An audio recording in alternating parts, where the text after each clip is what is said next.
my name is Kath Lewis. I'm a retired business requirements manager, having worked in IT, and I've taken early retirement because of my neuroendocrine cancer.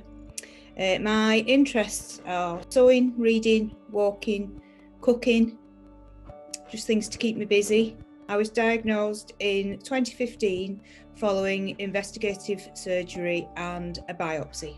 There was a number of symptoms. I got a lot of bloating and very painful cramping, very bad diarrhea, and my immunity was very low. I got anything that was going, basically, I got it. I had lots of chest infections. I was always flushing in that I felt hot a lot. And I get night sweats when I was going to bed, and I was tired all the time, but I couldn't really put it down to anything. It impacted on all parts of my life. I had a lot of time off work.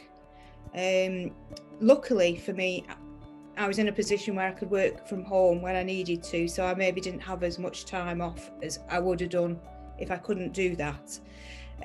But it impacted on social life. We were often cancelling social events at short notice. When you were on holiday, there could be days and days could be lost out of the holiday because I'd go down with no warning and no explanation as to why I was feeling like this, but I was just out of it. I wasn't capable of doing anything. I knew there was something wrong, but I didn't know what it was.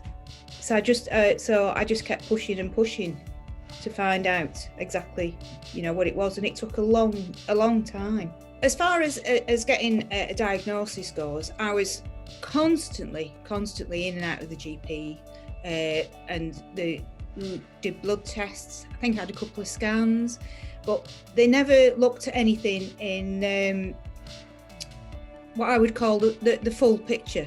In 2012, I had some adhesion surgery because I've had previous surgeries done in the abdominal area before over the years. And this was the second lot, and this time it didn't work. So the gynaecologist passed me on to the gastroenterologist, and he said there was something definitely going on. So I had CT, MRI, and a couple of other types of scans. And when the results came back, he said, well, there's something going on here, but it was out of his area, so he passed me on to neuroendocrine, and that's how they diagnosed neuroendocrine. After I was diagnosed, I had some time off work, and then I thought, right, I can go back to work. And my GP did warn me. He says, well, it's a lot to process and it will be a bit of a shock. So and he wouldn't let me go back for 6 weeks. So after 6 weeks, I went back into the office on a staggered return.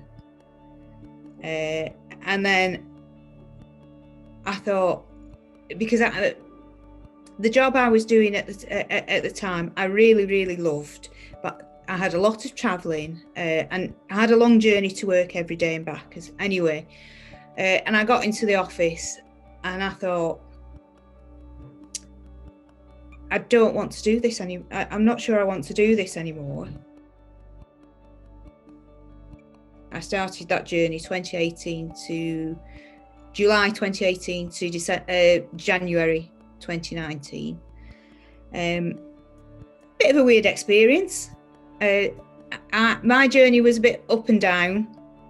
A bit of I'd call it a roller coaster ride. It's just a matter of managing things as they come along.